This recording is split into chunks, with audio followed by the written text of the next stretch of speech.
गुंतू माया जाळी काळ आला जवळी ग्रासावया काळाची बुडी पडील वाजेवा सोडविना तेव्हा मायबाप सोडविना राजा देशीचा चौधरी अनेक सोयरी भली भली काळाची हे बुडी पडील वाजेवा सोडविना तेव्हा मायबाप तुका म्हणे तुझ सोडविना कोणी एका चक्रपाणी वाचनिया काळाची ही बुडी पडील वाजेवा सोडविना तेव्हा मायबाप विठ्ठल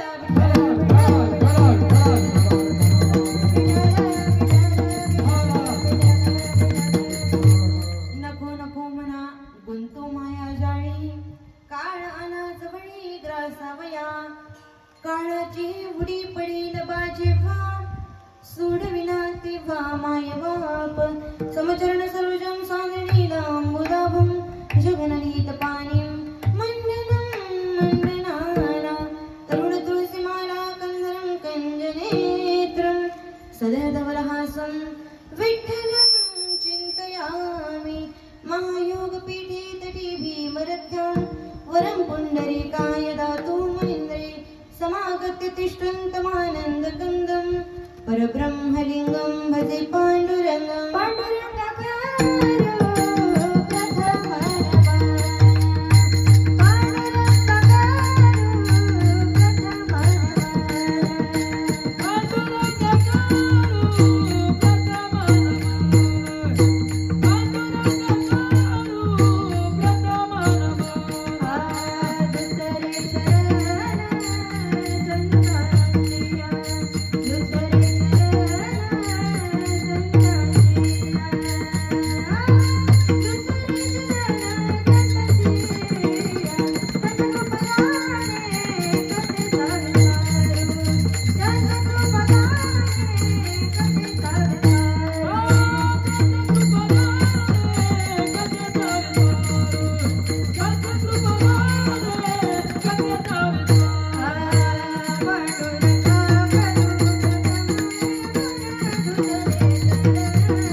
त्यांच्या कृपादाणी कथेचा विस्तार बाबाजी सद्गुरुदास तुका अलंकापुरीं सिंहासनस्थं पदं भोज तेजस प्रादिक प्रदेशं विधिन्द्रादिदेवे सदा स्तूयमानं समाधिस्थमूर्तिं भजे ज्ञानदेवं नमो ज्ञानेश्वरा नमो ज्ञानेश्वरा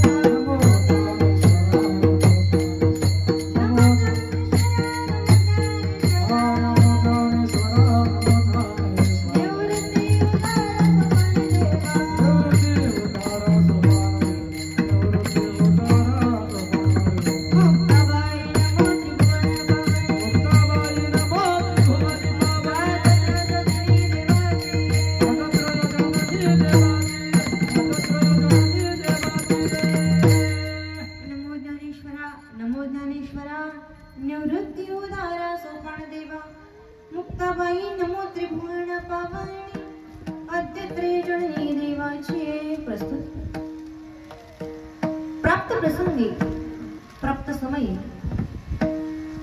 कीर्तन रूपी सेवेकरता निवडलेला अभंग महान भगवत भक्त थोडा ऐकून भक्तीच्या क्षेत्रात कळशस्थानी विराजमान असणारे वैराग्याचे मूर्तिमंत पुतळे भगवंत नामचिंतनाने त्यांची वाणी इतकी पवित्र झाली की आपण कोणत्या अवस्थेत आहोत याचंही भान राहिलं नाही आणि माझी मज झाली अनावर वाचा छंद या नामाचा हेत असेल इथपर्यंत ज्यांची योग्यता वाढली नवे नवे या कलियुगामध्ये काम क्रोधादी विकारण प्रत्येकाच्या बुद्धीमध्ये ठाण मांडले आणलेला आहे. पण असं असताना ऐन तारुण्याच्या वयामध्ये जवळ आलेल्या सुंदर तरुणीला नाकारून जाई होतो माते न करी सायास आम्ही विष्णुदास तैसे नव्हो, या उक्तीनं त्या स्त्रीला परत पाठवणार आहे. आमच्या छत्रपती शिवाजी राजांसारख्या महाराजांना ज्ञानाची खऱ्या अर्थानं कास दाखवणारी. इतकंच नाही, धनसंपत्ती मिळवण्याच्या नादामध्ये आम्ही नको नको ते दुष्कर्म करून बसतो, पण प्रत्यक्ष स्वराज्याचे संस्थापना करणाऱ्या राजांना नजराणा पाठवावा आणि त्यांनी नाकारावा इतकी ज्यांची योग्यता, ते आमचे श्रीमंत संत जगद्गुरु तुकोबा आहे. त्यांचा उत्कृष्ट असा 4 चरणाचा अभंग आज या ठिकाणी सेवेकरता निवडला आहे.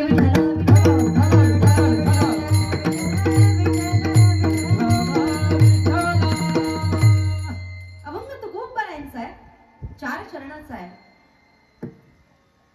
कीर्तन सुरू करण्याआधी सांगून देते, या अभंगामध्ये काही लोकांनी क्षेपक एक प्रमाण घातलं आणि म्हणून जे रचित अभंग म्हणतात ना, त्याच्यामध्ये हा अभंग 5 चरणाने गायला जातो, पण त्यातलं ते एक प्रमाण ज्याच्यामध्ये बहिणीचा वगैरे उल्लेख केलेला ते क्षेपकचं प्रमाण आहे आणि वारकरी परंपरेनुसार हा अभंग 4 चरणाचा आहे. असो, आज कीर्तनाला प्रारंभ करण्यापूर्वी अल्पसा परिहार देणं अत्यावश्यक आहे आणि तो म्हणजे असा की आज स्वर्गवासी जयश्री महेंद्र पाटील यांच्या उत्तर रात्रीच्या निमित्तानं आपण सर्वजण या ठिकाणी जमलो आहोत. खऱ्या अर्थानं आजचा उत्तर रात्रीचा दिवस आहे. उद्या उत्तर कार्यानं या कार्याची सांगता होईल. अर्थात जी व्यक्ती आपल्यातून निघून गेली त्या व्यक्तीच्या पश्चात त्यांच्या उर्वरित राहिलेल्या परिवाराकडून भगवत नामचिंतन किंवा काहीतरी असं कर्म घडलं जावं किंवा असं काहीतरी त्यांच्याकडून घडावं की जेणेकरून त्यांच्याकडून काहीतरी पुण्य निर्मिती होईल आणि त्या पुण्य निर्मितीमुळे जो पुण्यात्मा या ठिकाणाहून निघून गेला त्या पुण्यात्म्याला भगवंताच्या चरणापर्यंत जाताना, तो प्रवास करताना त्यांचा मार्ग सुखरूप होईल आणि शिदोरीच्या रूपाने काहीतरी सोबत घेऊन जाता येईल. याकरता उत्तर रात्रीच्या दिवशी कीर्तन ठेवलं जातं. कशा करता ठेवतात? आता लोक फार हुशार झाले. लोक म्हणतात आलेले लोक 2 तास बसून काय करतील म्हणून कीर्तन ठेवतात. कशा करता ठेवतात? कशा करता? तुमचा गैरसमज व्हायला नको म्हणून सांगते. लोक विचार करतात पावसा पाण्याचे दिवस आहेत, काहीच ठेवलं नाही तर कोण येईल. आपलं कार्य तसं जाऊ नये म्हणून लोक आजकाल काही लोक कीर्तन ठेवतात बरं का. पण कीर्तन ठेवण्यामागे हा उद्देश अजिबात नाही. का बरं उत्तर रात्रीच्या दिवशी कीर्तन करावं? का देवाचं नामचिंतन करावं? भजन ठेवलं जातं, हरिपाठ केला जातो, कीर्तन केलं जातं, प्रवचन केलं जातं. का केलं जातं? त्याच्यामध्ये कारण आहे. आजचा दिवस आहे उत्तर रात्र. उत्तर म्हणजे समारोपाची वेळ आणि रात्र. उद्या समारोप होणार, उद्या तो जीवात्मा निघून जाणार, पण 13 दिवसापर्यंत सूक्ष्म रूपानं ती व्यक्ती आपल्यामध्ये वास करते. तुमच्याकडे पद्धत आहे की नाही मला माहिती नाही, पण काही ठिकाणी 13व्याच्या दिवशी तो जीवात्मा कोणाच्या तरी शरीरात प्रवेश करून मनातल्या सगळ्या इच्छा सांगतो. असं होतं बऱ्याच अंशी, काही ठिकाणी होतं. आता ते खरं आहे खोटं आहे मला काही माहिती नाही, पण असं होतं. पण त्याच्यामध्ये किती सत्यता आहे हे माहीत नसलं तरी तो जीवात्मा 13 दिवसापर्यंत सूक्ष्म रूपानं त्या घरामध्ये वास करत असतो. ज्या क्षणाला या देहामधून आमचे प्राण निघून गेले, या देहामधून आमची चैतन्य शक्ती निघून गेली, आत्मा बाहेर पडला, त्याच क्षणी आमच्या स्थूळ देहाचा नाश झाला. त्या देहाची आता काहीही गरज राहिली नाही. तो देह आम्ही जाळून टाकतो. तो देह आता काही कामाचा राहिला नाही. पण तो देह जरी जळाला तरी तो स्थूळ रूपानं जळालेला आहे. तो देह जो आहे तो स्थूळ रूपानं जळालेला आहे. मात्र सूक्ष्म रूपानं त्या देहाचा, त्या आत्म्याचा, त्या परिवारामध्ये, त्या नातेवाईकांमध्ये त्या ठिकाणी वास राहतो. तो कुठपर्यंत? अगदी 13व्याच्या विधीपर्यंत. जोपर्यंत ते सगळे काही पिंडदानाचं विधी उरकत नाही तोपर्यंत तो जीवात्मा आपल्यामध्ये आहे. आणि म्हणूनच या जीवात्म्याला आता पुण्याची शिदोरी काहीतरी सोबत देणं गरजेचं आहे. मग काय पुण्याची शिदोरी सोबत द्यावी? त्याच्याकरता हे करावं. बरं, हे करण्याकरता हे कोणाच्याही कार्यात करत नाही. आजकाल तुम्ही म्हणा सगळ्यांच्या कार्यात होतात, पण सगळ्यांच्या कार्यात होत नाही. कोणाच्या कार्यात होतात? तर आमच्या संतांचं त्याच्याकरता प्रमाण आहे. ते म्हणतात जरी करणे असेल गोड शेवटगा. ज्यांना आपल्या आयुष्यामध्ये काहीतरी चांगले कर्म केले ना त्याचाच शेवट भगवत नामचिंतनानं गोड होतो. अन्यथा हा शेवट भगवत नामचिंतनानं गोड होत नाही. तुम्ही म्हणाल बरीचशी लोक अशी आहेत की ज्यांचे कार्य फार मोठ्या हौशानंदामध्ये साजरे केले. अगदी 13 दिवस लोकांनी कार्यक्रम केले. मान्य आहे, ते बाहेरून दाखवत नसले तरी आतून त्यांनी परमात्म्याची सेवा केली. पण 10 वर्ष 15 वर्ष 20 वर्ष वारी करूनही जर शेवटच्या समयाला काहीच झालं नाही, समजा बाहेरून गेलं फक्त आतून राहून गेलं. अर्थात ज्यानं शेवटच्या समयाला, अर्थात ज्यानं आयुष्यभर काहीतरी चांगले कर्म केले, समजावं त्याचा शेवट हा भगवंताच्या नामचिंतनानं गोड होतो. असाच हा शेवट गोड करण्याकरता आपण सर्वजण या ठिकाणी जमलो. सेवेकरता मधुर स्वरात गाणारे गायनाचार्य, सुस्वरसे वाजवणारे मृदुंगमणी, टाळकरी, विनेकरी, सातकरी आणि समोर बसलेला हा श्रोतावर्ग, या सर्वांच्या चरणी नतमस्तक होऊन सेवेला प्रारंभ करूया. मस्तक हे पायावरी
स्वतःची घातली म्हणजे कोणाची घातली?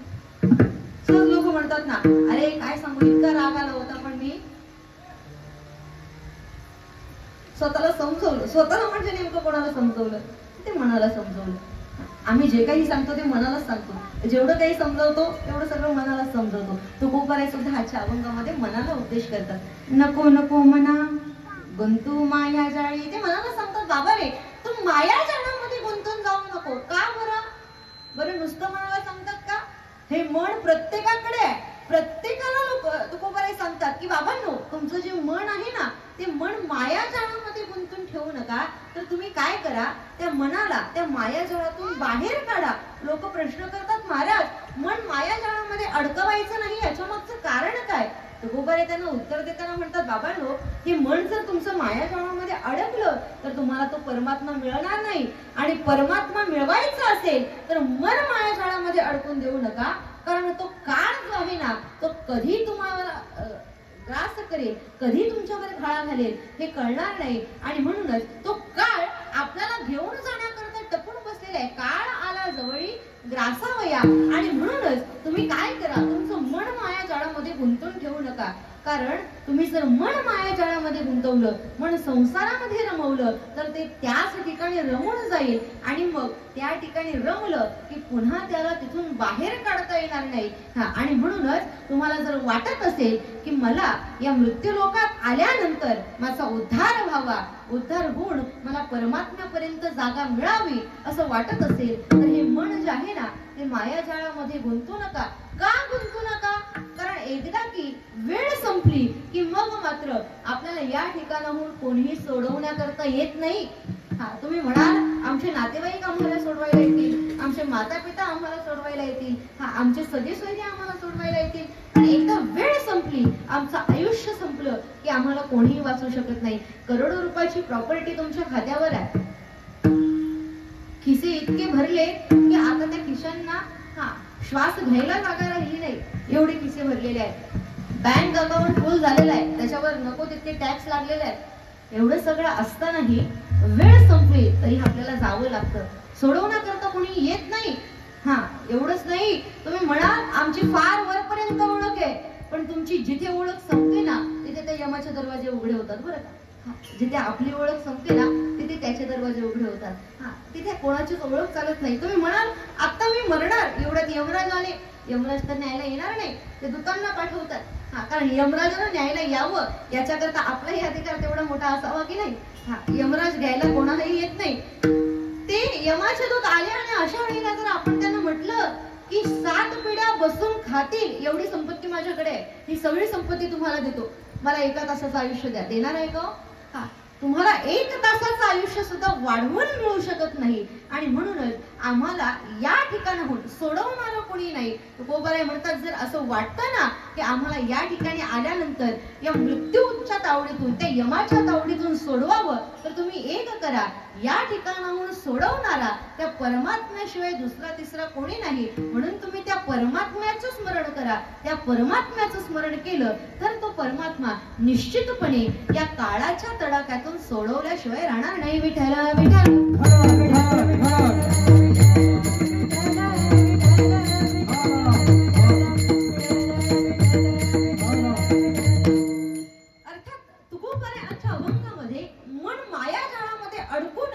याच्याकरता त्या मनाला, अर्थात तुमच्या माझ्या प्रत्येकाच्या मनाला उपदेश करताय.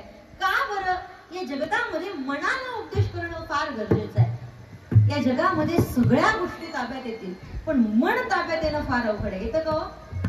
तुम्हाला माझी भाषा कळते? बरं, कोणती आहे? मराठी आहे.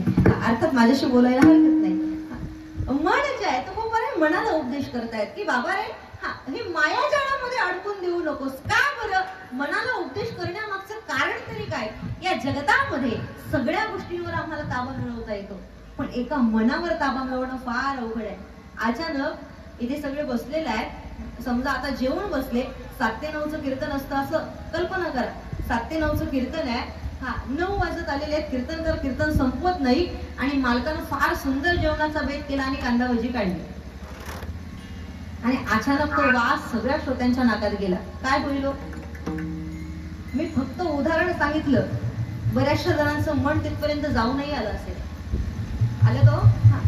अर्थात आमचं मन इतकं चंचल आहे की ते मन कधी एका जागी स्थिर राहत नाही. आमच्या संतांनी त्याच्याकरता प्रमाण दिलं की मन इतकं चंचल आहे, इतकं चपळ आहे की या मनाला जायला आणि यायला मन चंचल आहे,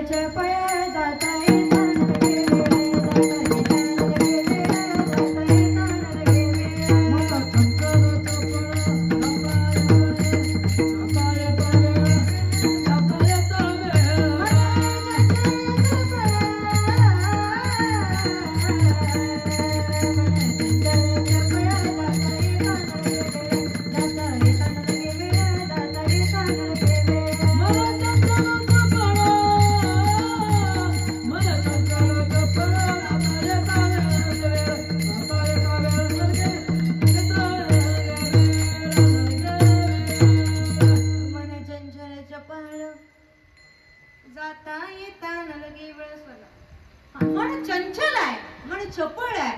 या मनाला जायला आणि यायला सुद्धा अजिबात वेळ लागत नाही. किती वेळ लागतो? समजा सहज मनात आलं, सहज एखाद्या ठिकाणी जायचंय, त्या गोष्टीचा नुसता विचार केला, मन तितक्या वेगाने तिथपर्यंत जाऊन येतं. या जगामध्ये सर्वात जास्त वेग जर कशाचा असेल ना तर तो मनाचा आहे. कारण मनामध्ये आम्ही नुसती कल्पना जरी केली तरी आम्ही त्या वस्तूचा उपभोग सुद्धा घेऊन येतो. इतकं हे मन चंचल आहे. बरं, हे मन कोणाचं चंचल आहे? तुमचं चंचल, माझं?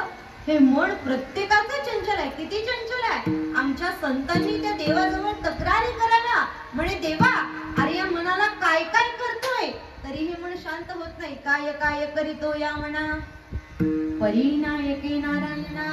आमच्या संतांनी देवाकडे तक्रार करावी, देवा अरे या मनाला म्हणे काय काय करतोय, पण तरी हे मन शांत राहत नाही. हे मन जे आहे ना ते सहजासहजी स्थिर करता येत नाही, फार चंचल आहे. कारण अर्जुनासारखा भक्त देवाला प्रश्न करतो. कोण? अर्जुन. कोण? कोण अर्जुन? प्रत्येकाला माहिती कोण अर्जुन, जो महाभारतामध्ये होऊन गेला तो. पण कोण? काय होता का अर्जुनाचा अधिकार? त्या अर्जुनाचा अधिकार व्यास महर्षींचा पुरावा देत ज्ञानोबाराय सांगतात. घरकीचा राणा पांडवा घरी, घरकीचा राणा पांडवा घरी.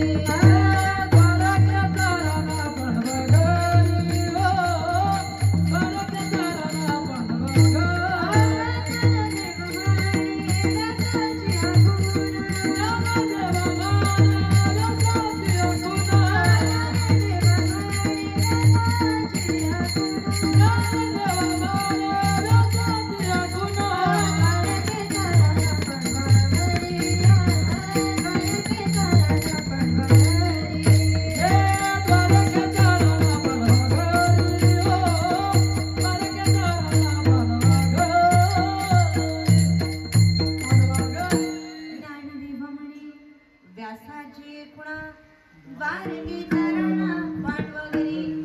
द्वारकेचा राजा कोण होता? कोण होता द्वारकेचा राजा? भगवान श्रीकृष्ण. ते व्यासांचा पुरावा देत ज्ञानोबाराय सांगतात, ज्ञानदेव म्हणी व्यासाची गुण. काय? द्वारकेचा राणा पांडवा घरी. तो द्वारकेचा राजा त्या पांडवाच्या घरी अर्थात अर्जुनाच्या घरी निवासाला होता. आता राजाला आपल्या घरी मुक्कामी ठेवणारा साधा असेल का? समजा पंतप्रधान आले आणि तुमच्या घरी वस्तीला राहिले, आपण साधे असतो. जर देशाचा राजा तुमच्या घरी येऊन वस्तीला राहत असेल तर आपण फार मोठे आहोत. विचार करा, या विश्वाचा मालक ज्याच्या घरी वस्तीला राहतोय तो सामान्य असेल का? प्रत्यक्ष परमात्मा त्या अर्जुनाच्या घरी वस्तीला होते, निवासाला होते. तो परमात्मा स्वतःच राज्य टाकून, स्वतःच संपत्ती, स्वतःच ऐश्वर्य टाकून त्या अर्जुनाच्या जवळ राहत होता. का माहितीये? त्या अर्जुनाबद्दल आमच्या परमात्म्याच्या मनात इतकं प्रेम होतं की भगवान त्याचं वर्णन गीतेमध्ये करतात आणि ज्ञानोबाराय ते मराठीमध्ये सांगतात. काय म्हणतात ज्ञानोबाराय? तू प्रेमाचा पुतळा, भक्तीचा जिव्हाळा, मैत्रीची चितकळा धनुर्धरा, अर्जुना तुझे निवेदे, मी या देवपणाची बिरुदे, सांडलिका आदे सकळीनी तुआ. ज्ञानोबाराय ज्ञानेश्वरीमध्ये वर्णन करताना म्हणतात तू प्रेमाचा पुतळा. भगवान अर्जुनाला सांगतात, अर्जुना तू प्रेमाचा पुतळा आहे, भक्तीचा जिव्हाळा. त्या अर्जुनाच्या ठिकाणी इतकी भक्ती होती, इतकी भक्ती होती की त्या भक्तीनं देवालाही अंकित केलं होतं. काय केलं होतं अर्जुनानं? कोणती भक्ती केली होती? कोणती भक्ती केली होती? सख्यपण अर्जुन नर नारायण,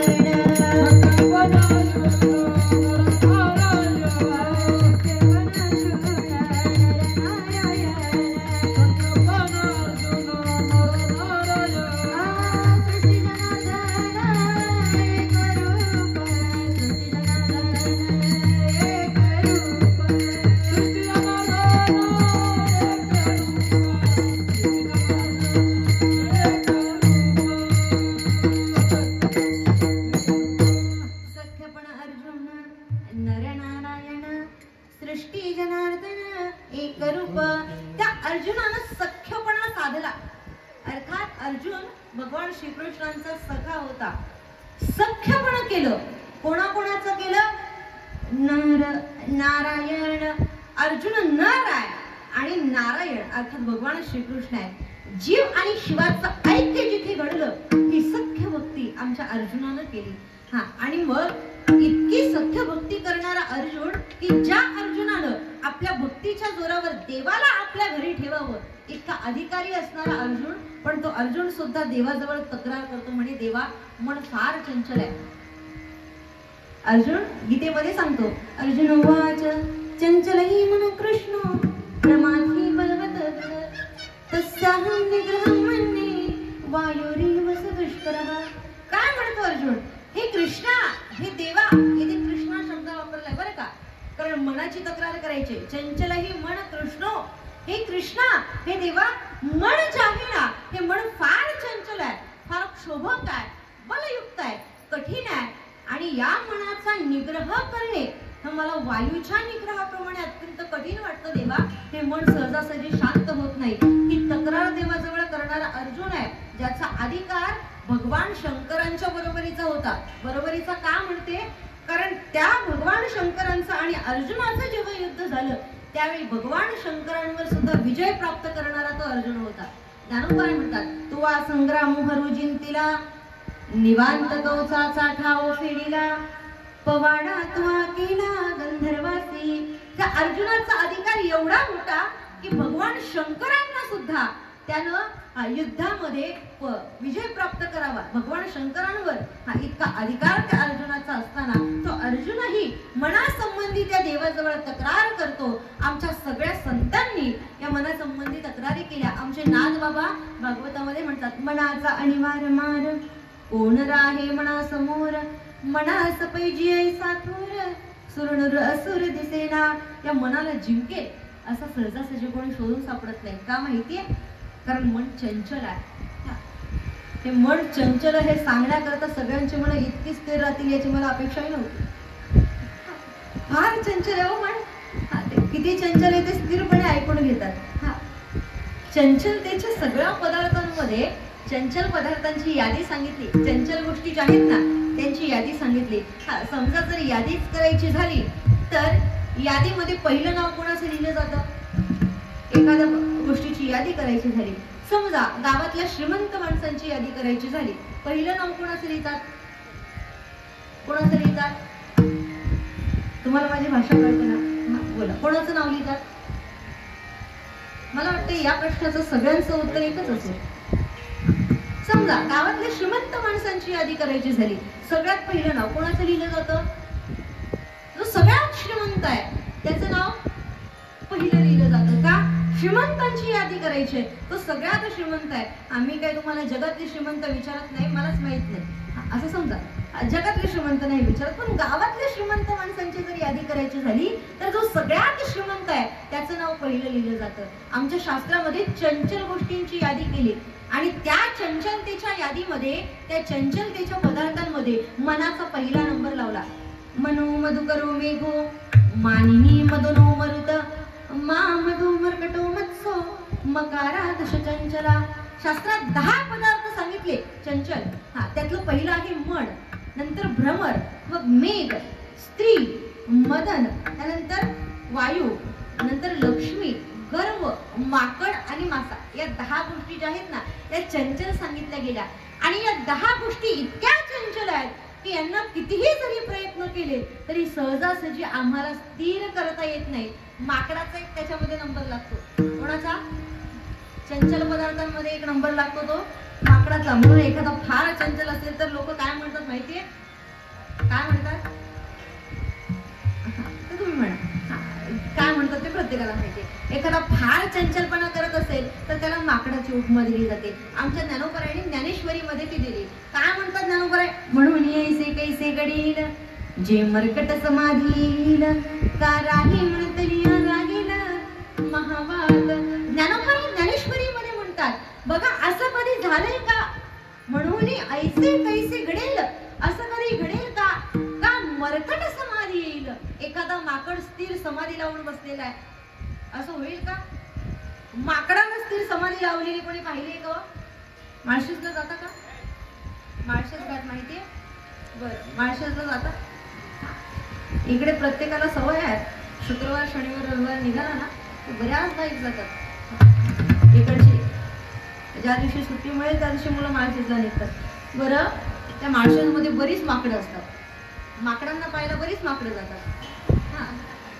त्या माळशेजमध्ये बरीच माकडं असतात. बरं, तिथे गेल्यानंतर कधी असं होतं का एखादा माकड फार स्थिर बसलेला आहे, अगदी समाधी लावल्यासारखा, कदाचित देवाचं भजन करत बसला असा, असं कोणी पाहिलंय का? माकड कधी स्थिर समाधी लावत नाही. आणि जर स्थिर समाधी लावली तर त्याला माकड तरी काय म्हणावं? स्थिर समाधी लावली तर कदाचित त्यांना हनुमंतराय म्हणता येते. पण स्थिर समाधी लावलेला माकड आम्ही आजपर्यंत पाहिला नाही. का? कारण माकड कधी समाधी लावून बसत नाही. चंचलता हा त्याचा स्वभाव आहे.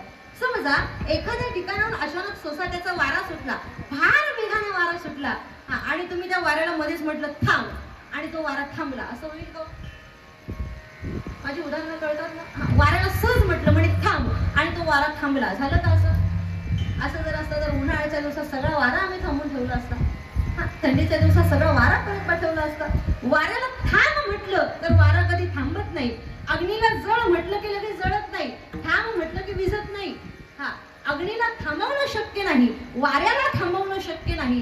त्याप्रमाणे या मनाला सुद्धा स्थिर करणं हे सहजासहजी शक्य नाही. पण अशक्य आहे असं मी म्हणत नाही. मनाला सुद्धा सहजासहजी स्थिर करता येत नाही, कारण मन फार चंचल आहे. मग या मनाला जर स्थिर करता येत नाही मग काय करावं? या मनासंबंधी मन किती चंचल आहे हे महाराजांनी, एकनाथ महाराजांनी सांगून ठेवलं भागवतामध्ये. महाराज म्हणतात या जगामध्ये अशक्य गोष्टी सुद्धा शक्य करता येतील, पण हे मन स्थिर करणं त्याच्याही पेक्षा अवघड आहे. आमचे नाथ बाबा भागवतामध्ये म्हणतात, वारा बांधवेल मोठे अग्नी प्राशवेल अवचटे समुद्र गोटवेल गोटे मन आत्मनिष्ठ तरी नये आकाश करवेल चौघडी महामेरू बांधवेल पुडी शून्याची मुरडवेल नरडी परिया मनाच्या ओढी अनिवार्य काळ जिंकवेल तत्वता त्रिभुवनाची लाभेल सत्ता परिया म्हणून निग्रहाची वार्ता तुझ बिन अच्युता की वेगळे. आमचे नाथ बाबा अतिशय सुंदर वर्णन करतात. ते म्हणतात वारा बांधवेल मोठे. हा, वाऱ्याला मोठे ना बांधता येईल. मोठ बांधणं माहितीये का? मोठ बांधणं नाही माहित? आपलं तर प्रसिद्ध वाक्य आहे मोठ बांधणं, प्रत्येकाला माहितीये. आपल्या भाषेमध्ये आपण ते मोठ बांधणं सहज म्हणतो. समजा कुठे जायचं असेल ना अचानक, दोन महिला संवाद करतात. अगं मी जातच नव्हते पण तिने बळच काय केलं. हा, त्याचा जो अर्थ आहे त्यालाच म्हणतात मोठ बांधणं. हा हा, तसा तो अर्थ शेतीशी संबंधित आहे. पण आपण एक अर्थ विचारात घेतला तर त्याचा अर्थ कसा लक्षात येईल. बळाच मोठ बांधली जाते. हा, वाऱ्याला मोठेने बांधता येईल, बांधून ठेवता येईल. म्हणजे आता सांगितलं ना वाऱ्याला बांधणं शक्य आहे का? नाही ना. मग जर आमचे नाथ बाबा म्हणतात वारा बांधवेले मोठे, मग खरोखर त्या वाऱ्याला बांधता येतं का? वाऱ्याला स्थिर करता येतं का? मला सांगा, आजपर्यंत वारा स्थिर झालेला कोणी पाहिलाय का? पाहिला नाही, पण निदान ऐकलंय का? अहो, प्रत्येकाला माहितीये वारा स्थिर झाला होता, पण कधी झाला होता? आठवा प्रसंग. हा, वारा स्थिर झाला होता जेव्हा आमचे मारुती राया सूर्याला ग्रहण करण्याकरता निघाले. कुठे? आकाश मार्गाकडे. अगदी लहान गवळ आहे आणि आमच्या मारुती रायांनी गोड फळ समजून सूर्याला गिळून टाकलं आणि सूर्याला गिळून टाकलं. पण मारुती राया म्हणजे कोण आहे तो? हा, पवनपुत्र आहे. प्रत्यक्ष पवनपुत्र असल्या कारणानं सूर्याला गिळलं. इंद्रानं वज्र मारला, आमच्या मारुतीरायांच्या लागला. आमचे मारुतीराय मूर्छित होऊन खाली पडले. आपल्या मुलाला त्रास झाला हे बापाला पाहावलं नाही. पवन देवानं काही काळाकरता प्राणवायू रोखून धरला. हा, आणि त्या ठिकाणी सगळी सृष्टी थांबवली. वाऱ्याला बांधणं शक्य होत नाही, पण वाऱ्याला बांधता येईल. वारा बांधवेल मोठे. त्यानंतर महाराज म्हणतात अग्नी प्राशवेल अवचटे. आता मला सांगा, अग्नीला गिळणं शक्य आहे का? अग्नीला गिळणं, अग्नी माहितीये ना? हा, आता पूर्वीच्या काही महिला चुलीवर स्वयंपाक करायच्या. आता चूल नाही राहिली, तिची जागा गॅसने घेतली. आता गॅसही कमी झाली कारण लोक गॅस बाटला भरून भरून कंटाळले. हा, तो दिवसेंदिवस महाग होत चालला. मग ती गॅसही नाही राहिली. मग लोकांनी इलेक्ट्रिक शेगड्या आणल्या. इलेक्ट्रिक शेगडी. आता अजून काही दिवसात लाईटचं बिल भरून भरून जमतील. मग पुन्हा कदाचित चुलीवर येण्याची वेळ येईल. पण इलेक्ट्रिक शेगड्या आल्या. पण पूर्वीच्या काळी महिला चुलीवर स्वयंपाक करायच्या. आता पूर्वीच्या काळची घरही साधी होती. जरी चुलीवर स्वयंपाक केला, घरात धूर पसरला तरी काही हरकत नव्हती. आता घरच अशी झाली की घरात थोडासा जरी धूर आला तरी आमची पीओपी खराब होते. आमच्या घरातले पंखे खराब होतात, आमच्या घरातले पडदे खराब होतात. घरच असं झालं की लोकांना सोयी सुविधांमध्ये बदल करावे लागले. आपण पूर्वीच्या काळी महिला चुलीवर स्वयंपाक करायच्या आणि मग त्या ठिकाणी अग्नी पेटवला जायचा, अग्नी प्रज्वलित केला जायचा. मला सांगा, अचानक तुम्ही त्या ठिकाणी अग्नी प्रज्वलित केला आणि त्याला हातात धरला, थंडावा मिळेल का? समजा तुम्हाला माहित आहे का सगळ्यात तप्त निखारे कोणते असतात? सगळ्यात तप्त कोणते? कोणते? आमच्याकडे खैराचे निखारे सगळ्यात तप्त असतात असं म्हणतात. हा, समजा भरपूर स्वयंपाक तुम्ही केलेला आहे आणि त्या खैराचे बरेचसे असे विस्तव त्या ठिकाणी पडलेले आहेत आणि त्यातील थोडेसे तुम्ही असे उजळीमध्ये उचलून घेतले, काय होईल?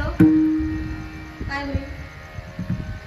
बाजायचा विषय सोडून द्या, आम्ही स्पर्श करणं सुद्धा आमची गोष्ट आहे. आम्ही त्याला स्पर्श सुद्धा करत नाही. अग्नीला आम्हाला स्पर्शही करता येत नाही. मग त्या अग्नीला प्राशन करणं शक्य आहे का? हा, प्राशन करण्याकरता आधी आमच्या हातात तरी आम्ही लागतात ना. मग अग्नीला प्राशन करायचं कसं काय? ही गोष्ट शक्य नाही ना. पण आमच्या भगवान श्रीकृष्णांनी जेव्हा कंसानं ज्वालासुर नावाचा असुर पाठवला आणि 12 गाव पर्यंत अग्नी पसरला, तेव्हा आमच्या भगवान श्रीकृष्णांनी 12 गाव अग्नी प्राशन केला आणि सगळ्या गोकुळवासियांचं रक्षण केलं. आणि म्हणूनच महाराज म्हणतात अग्नी प्राशवेल अवचटे समुद्र घोटवेल घोटे. समुद्राचा घोट करता येईल. हा, आता समुद्राचा घोट करायला तो काय लोटाभर पाणी आहे का? आम्हाला तांब्यावर पाणी सुद्धा संपत नाही. आता लोक एका ग्लासमध्ये पाणी घेतात. ग्लासची सुद्धा साईज जरा मोठी झाली म्हणून आता त्यांनी चहाचा पेला ठेवला, त्या तांब्यावरचा चहाचा पेला ठेवला की त्याच्यामध्ये पाणी घेतलं जातं. मला सांगा, घोट करायला समुद्राचा घोट करायचे शक्य आहे का? हा, समुद्राला घोट करण्याकरता सगळा समुद्र एका वेळी ग्रहण करावा लागेल. मग समुद्राचा घोट करता येणार नाही. मग ज्ञानबाबा म्हणतात समुद्र घोटवेल घोटे हे कसं काय? आठवा प्रसंग, जेव्हा अगस्त्य ऋषी समुद्र किनारे गेले होते आणि आमच्या अगस्त्य ऋषींनी संपूर्ण समुद्राचा एक घोट केला होता. अर्थात समुद्राचा घोट करणं शक्य नाही, पण अगस्त्य असेल तर समुद्राचा घोट झाल्याशिवाय राहणार नाही. आणि म्हणूनच समुद्र घोट वेल घोटे म्हण आत्मनिष्ठ तरी नाही. अशी बरीचशी उदाहरणं देता येतील, फक्त वेळेच्या अनुषंगाने आम्ही देऊ शकत नाही. महाराज म्हणतात या सगळ्या गोष्टी ज्या आहेत ना, त्या सगळ्या गोष्टी अवघड आहेत. या सगळ्या गोष्टी सहजासहजी शक्य होणार नाही, पण कदाचित भगवंताची कृपा झाली तर त्या शक्य होतील. पण मनाला स्थिर करणं मात्र फार अवघड आहे. मग या मनाला स्थिर करण्याचा काहीतरी उपाय असेल ना? मग काय उपाय असावा बरं या मनाला स्थिर करण्याचा? आता कोठे धावे मना,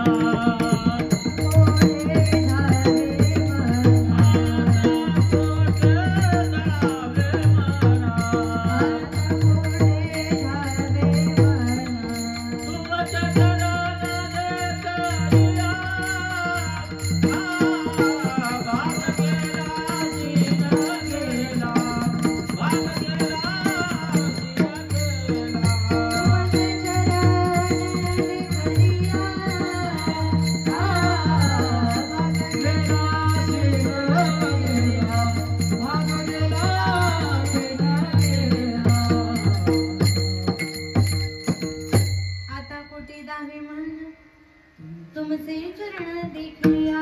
महाराज म्हणतात एकदा भगवंताचे चरण पाहिले की मग एवढं जे मन इकडे तिकडे धावत होतं ना, आता ते मन धावत नाही. का बरं?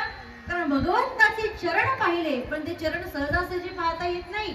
आधी त्या भगवंताचं नामचिंतन आमच्या अंतःकरणात ठसावं लागतं. एकदा भगवंताचं नामचिंतन आमच्या अंतःकरणात ठसलं की आम्ही भगवंताच्या चरणाशी स्थिर होतो आणि मग आमचं सैरा वैरा धावणारं मन हे एका जागी शांत होतं. फक्त त्याच्याकरता भगवंताचं नामचिंतन करावं लागतं. कारण महाराज म्हणतात नाम घेता मन निवे, जीवे अमृताची स्त्रवे, होता ते बरवे, ऐसे शकुन लाभावे.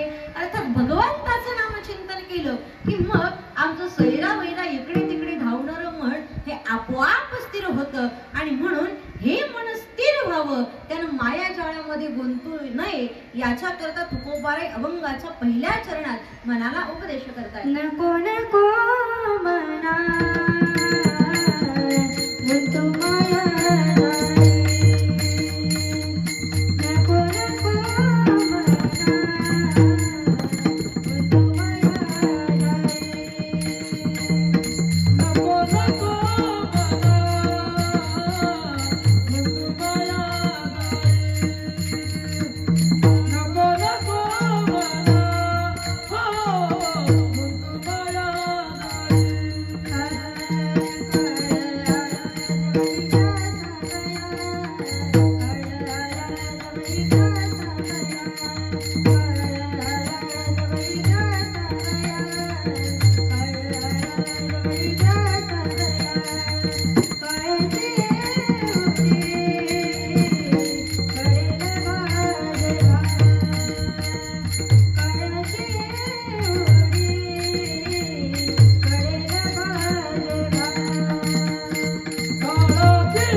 सांगता येत नाही. कारण तो काळच आहे ना, तो आपल्याला घेऊन जाण्याकरता असा टपून बसलेला आहे. काळ वाटयाची पाहे घडी घडी काळ वाटयाची पाहे घडी घडी काळ वाटयाची पाहे घडी घडी काळ वाटयाची पाहे किती आहे आकाश किती आहे आकाश घडी घडी काळ वाटयाची पाहे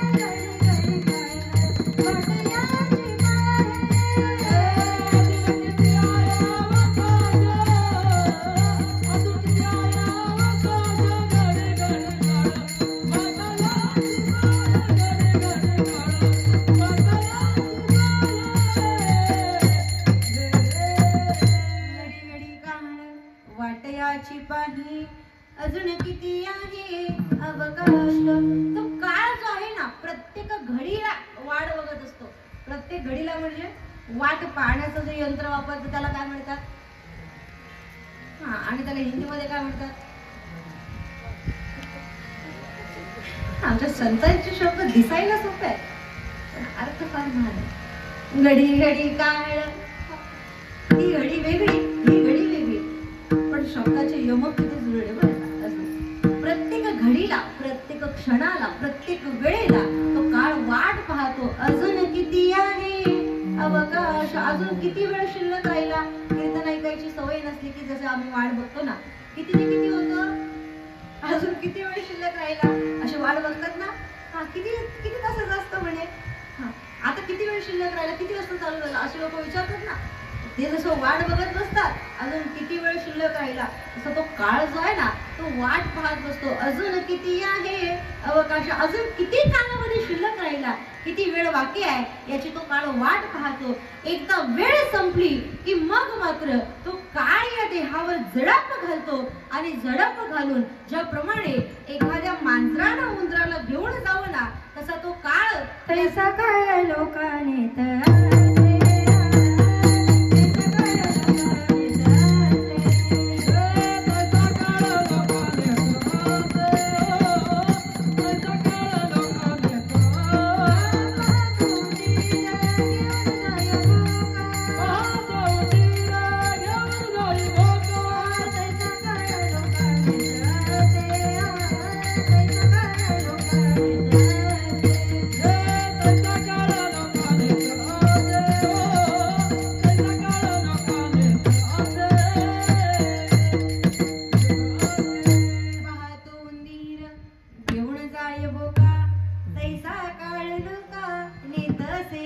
ज्याप्रमाणे त्या बोक्यानं झडप घालावी त्या मांजरानं झडप घालावी आणि उंदराला घेऊन जावं ना त्याप्रमाणे तो काळ आपल्याला घेऊन जात असतो. का बरं काळ आपल्याला नेण्याकरता एवढा टपून बसलाय याचं कारण तरी काय. महाराज म्हणतात बघा एखादी वस्तू ज्याची आम्ही घेऊन येतो ना वेळ संपली की त्याची वस्तू आम्हाला परत करावी लागते.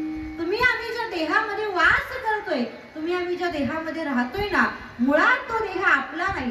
तो देह आम्ही कोणाकडून येथे मनुष्याचे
तो देह काळाचा आहे.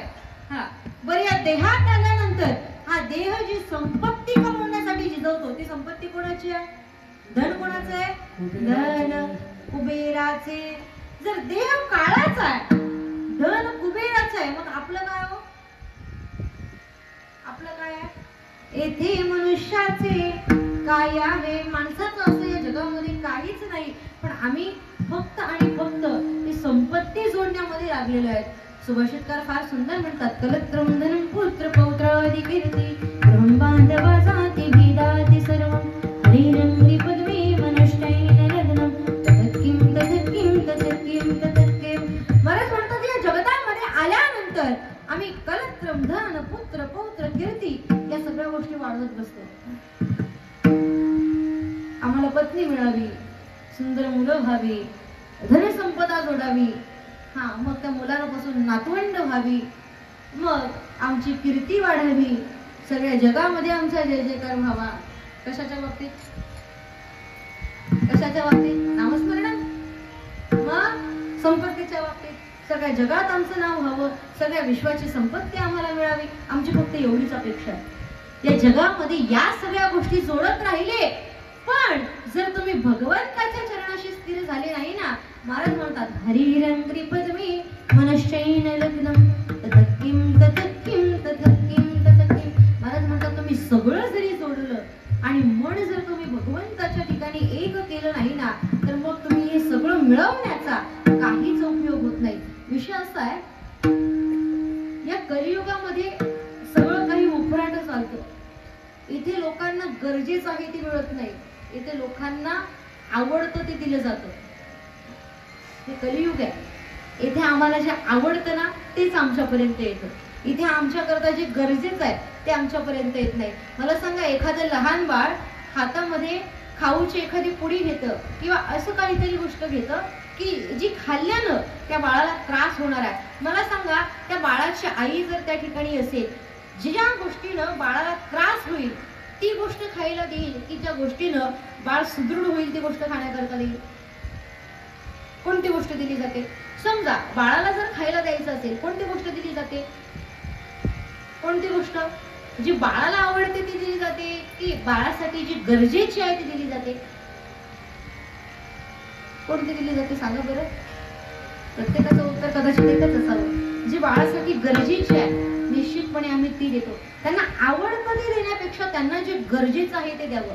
समाजामध्ये आज हीच परिस्थिती आहे. लोकांना जे आवडतं तेच दिलं जातं, पण लोकांना जे गरजेचं आहे ना ते देणं गरजेचं आहे. ती काळाची गरज आहे. आम्हाला फक्त नको ते ऐकायची सवय लागली आणि आम्ही त्याच्यातच आमचं आयुष्य घालवत बसलो. हे नको ते ऐकण्यामध्ये, नको ते करण्यामध्ये आयुष्य घालून उपयोग नाही. आम्हाला जे गरजेचं आहे ना ते आमच्यापर्यंत पोहोचलं पाहिजे. ज्या देहामध्ये आम्ही वास करतो ना तो देह आमचा नाही, तो देह काळाचा आहे. देह हे काळाचे का बरं? महाराज म्हणतात त्या काळाकडून आम्ही ते उसणं आणलेलं आहे. आणि कसं आहे, जी गोष्ट उसणी आणली जाते ना त्या गोष्टीबद्दल मनामध्ये अभिलाषा धरून उपयोग नाही. हा, कारण शरीर जायाचे ठेवणी धरीसी अभिलाषणे. कदाचित जी गोष्ट आम्ही लोकांकडून आणलेली आहे त्या गोष्टीबद्दल जर आमच्या मनात अभिलाषा निर्माण झाली ना तर ती गोष्ट आम्हाला परत करताना फार दुःख होतं. म्हणून त्या गोष्टीबद्दल मोह मनामध्ये धरून उपयोग नाही. म्हणून दुसऱ्याची गोष्ट भाड्यानं आणली की योग्य वेळी आम्हाला ती परत करावी लागते. समजा हा स्पीकर या ठिकाणी आणलाय, किती दिवसांकरता आणला? जोपर्यंत कार्यक्रम आहे तोपर्यंत. मला सांगा, उद्या कार्यक्रम संपला की हा स्पीकर तुम्हाला ठेवणार का? मग ज्याचा आहे त्याला परत करावा लागेल की नाही? हा, आम्ही भाड्याने या ठिकाणी घेऊन येतो. वेळ संपली की त्यांची वस्तू आम्हाला त्यांना परत करावी लागते. ज्याप्रमाणे त्या गोष्टीवर आम्हाला स्वतःचा अधिकार गाजवून जमत नाही, त्याप्रमाणे हा देह जो आहे ना तो आम्हाला काळाकडून मिळालेला आहे. आणि म्हणून या देहावर आम्ही आमचा अधिकार गाजवू शकत नाही. वेळ संपली की आम्हाला तो त्याला परत करावा लागतो. हा, का बरं? देह निघून जातो. या देहाचं आयुष्य जो आहे ना ते आयुष्य संपलं की काळ या देहाला खाऊन घेतो. देह जाईल जाईल यासी काळोबा खाईल, यासी काळोबा खाईल, यासी काळोबा खाईल. देह जाईल जाईल यासी काळोबा खाईल, यासी काळोबा खाईल, यासी काळोबा खाईल. देह जाईल जाईल यासी काळोबा खाईल,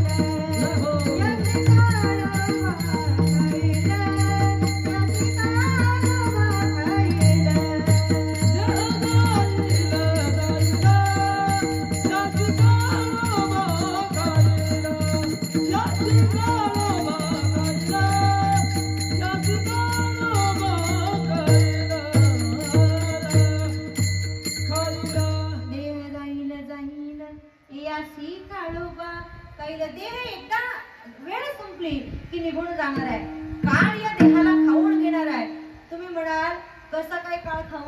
आमच्या मागे एवढी मोठी मोठी लोक आहेत. लोक म्हणतात आम्हाला घाबरण्याची काय गरज आहे, आमच्या मागे असं म्हणतात ना, नाही म्हणत म्हणजे आम्हाला घाबरण्याची काय आवश्यकता आहे, आमच्या मागे. अहो ज्यांच्या मागे पुढे स्वतः देव होता ना त्यांना सुद्धा काहीच करता आलं नाही. पुढचं सांगू, ज्यांच्या मागे पुढे म्हणण्यापेक्षा त्या देवाला ज्यांनी अवताराला आणलं, त्या देवाला ज्यांनी जन्माला घातलं ना त्यांना सुद्धा या ठिकाणी राहता आलं नाही. येथे नाही ऊर आले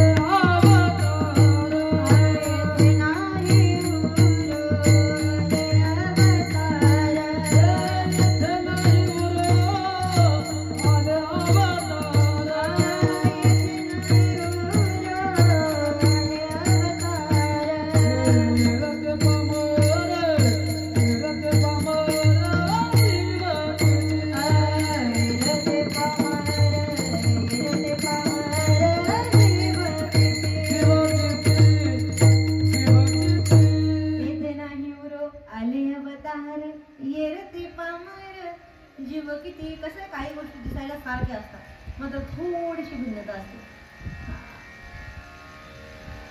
देवाला ज्यांनी जन्माला घातलं ना त्यांना इथे राहता आलं नाही, आणि शेवटचं टोक ज्यानं जन्माला घातलं त्याला इथे राहता आलं नाही, त्यालाही निधर्माला जावं लागलं. मग येथे नाही आले अवतार येरते पामर जीव किती. या ठिकाणी प्रत्यक्ष परमात्मा जरी आला त्याला सुद्धा देह ठेवून इकडे एक दिवस जावं लागतं. मग जर या ठिकाणी राहायचं असेल तर काही उपाय आहे का? जर नियम आहे की या ठिकाणी आल्यानंतर देह सोडून जावं लागतं, मग आम्हाला या ठिकाणी राहायचं असेल तर काही उपाय आहे. आमच्या संतांना जाऊन विचारा. आमच्या तुकोबरायांना ज्यावेळी परमात्मा घ्यायला आला तुकोबराय देह सोडून गेले नाही. प्रयाण काळी देवी विमान पाठविले, कळीच्या काळा माझी अद्भुत वर्तविले, मानव देह घेऊनी निज धामा गेले, म्हणे सकळ संता तो शविले.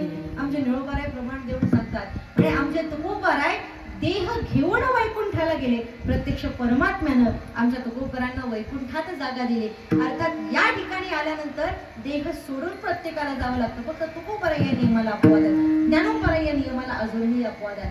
कारण आजही संजीवन समाधीच्या रूपाने आमचे ज्ञानोबराय आळंदी या क्षेत्रामध्ये वास्तव्याला आहे. नाथ बाबा या नियमाला अपवाद आहे. जल समाधीच्या रूपाने आजही आमचे नाथ बाबा त्या ठिकाणी जगा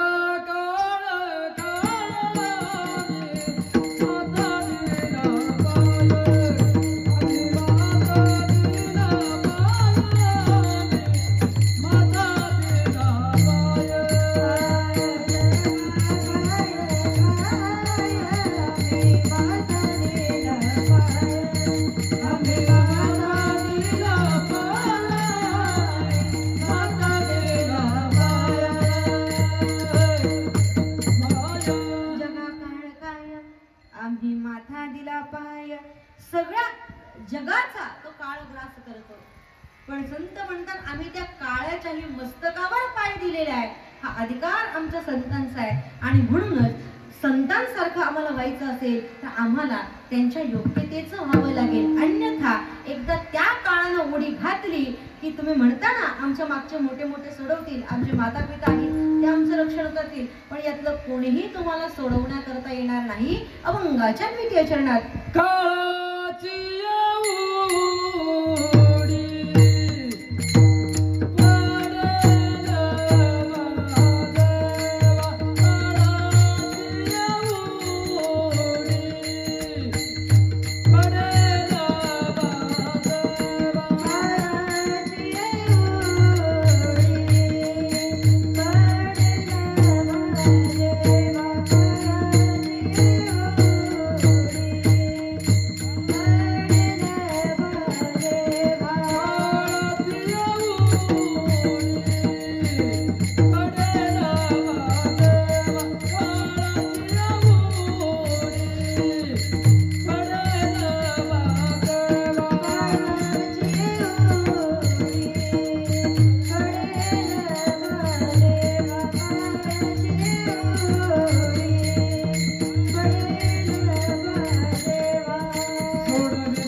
सोडविना तेव्हा माय बाप.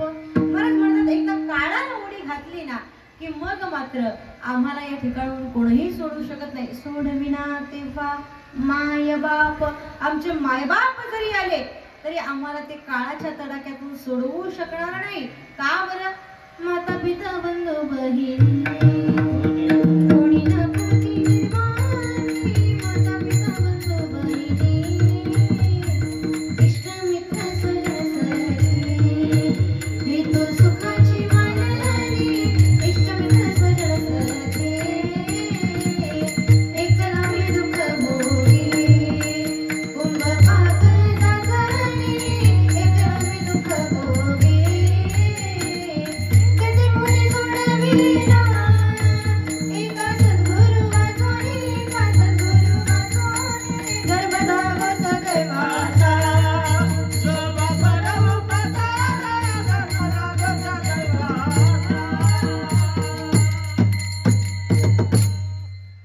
काकडामध्ये अतिशय सुंदर ब्राह्मण आहेत. एक काकडा केला ना की सगळं रात्रीचं कीर्तन होतं. उत्तर रात्रीचं महाराज म्हणतात माता पिता बंधू बहिणी कोणी न पवती निर्वाणी.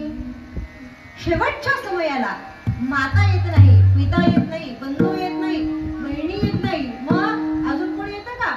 इष्ट मित्र स्वजन सखे हेतू सुखाची मांडणी. म्हणतात बरं झालं गेला आमच्यातली एक वाटणी कमी झाली. म्हणतात बरं झालं गेला.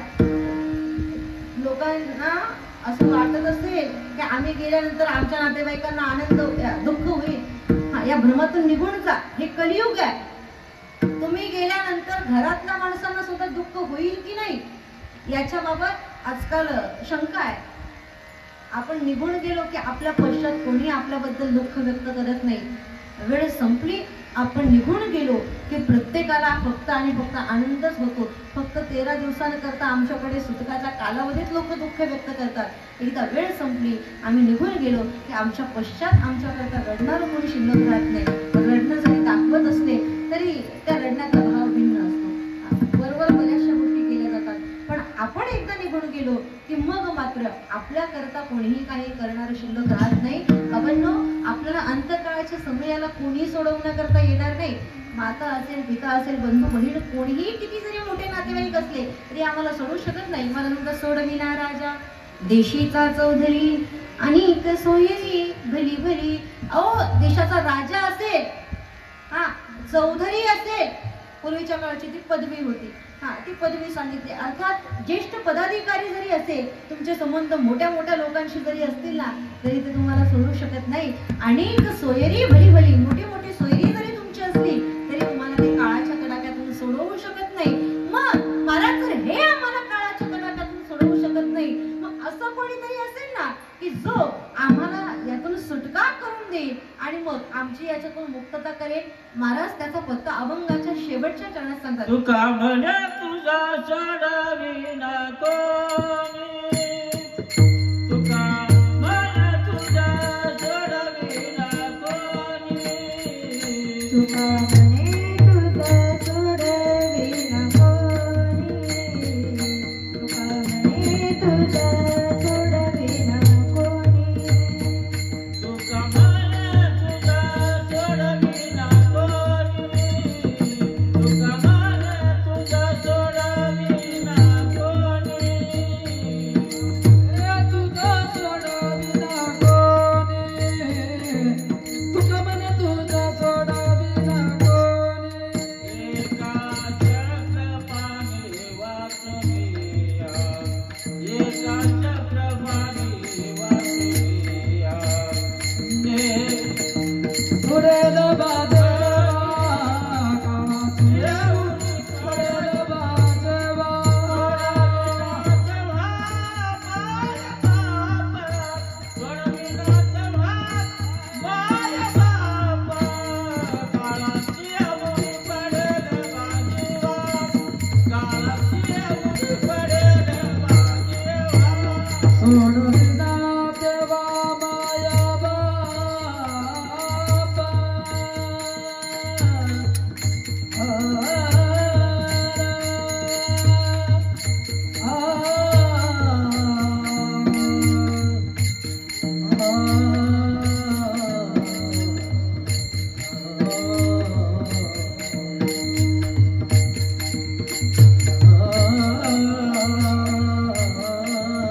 Oh